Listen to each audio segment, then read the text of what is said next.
మోహన్ రెడ్డి గారు ఇక్కడ ఏంటంటే రెండు రాష్ట్రాల్లో కూడా ప్రతిపక్షాలు మరి ప్రతిపక్ష నాయకులు లేకపోతారనే యాంగిల్లో అంతే మనకి. కాంట్రాక్టర్లను అడ్డం పెట్టి చంద్రబాబు నాయుడు గారిని ఓడించారు అనేది ప్రతి ఒక్కరికి తెలుసు. కేసీఆర్ గారికి చంద్రబాబు నాయుడికి ఉన్న వైరాన్ని జగన్మోహన్ రెడ్డి దాన్ని అనుకూలంగా మలుచుకుంటారు. అంతకు తప్ప పోయినసారి ఎలక్షన్ లో తెలుగుదేశం వాళ్ళు పోటీ చేయకుండా రేవంత్ రెడ్డి తెలుగుదేశం పార్టీ వ్యక్తి కాబట్టి తెలుగుదేశం పార్టీ వాళ్ళు రేవంత్ రెడ్డికి అనుకూలంగా పనిచేశారు అని చెప్పేది కేసీఆర్ గారి అభివాదం.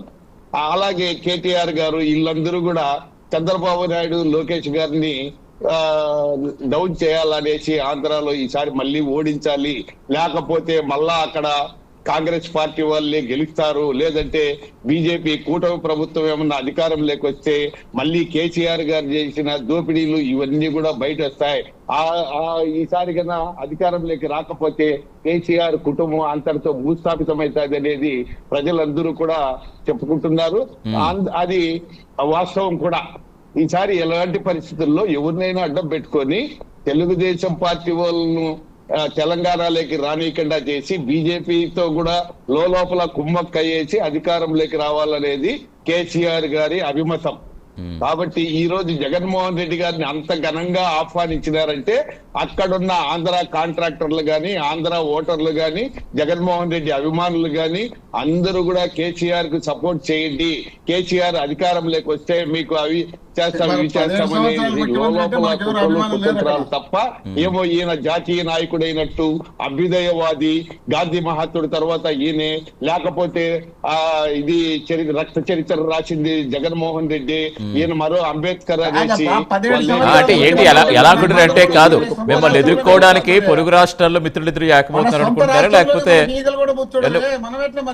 జయచంద్ర గారు 17 సంవత్సరాల నుండి మనం ఎవరు మాట్లాడేదే సార్? మోహన్ రెడ్డి గారు మీరు ఒక్కటి వాస్తవం, మీకు ఒక్కటే ఒక్క ప్రశ్న.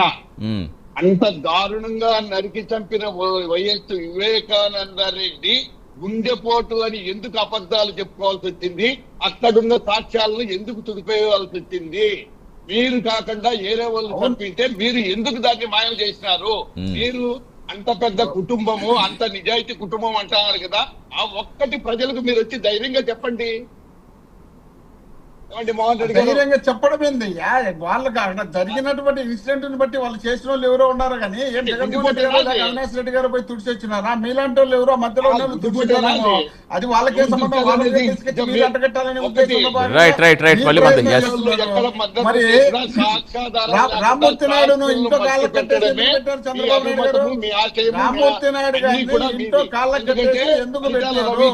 సొంత పిల్లనిచ్చిన మామను చెప్పుకుంటూ రోడ్డు మీద ఎందుకు కొట్టించినారు? సొంత పిల్లనిచ్చిన మామ పార్టీకి పునర్జన్మ ఇచ్చినటువంటి చంద్రబాబు నాయుడు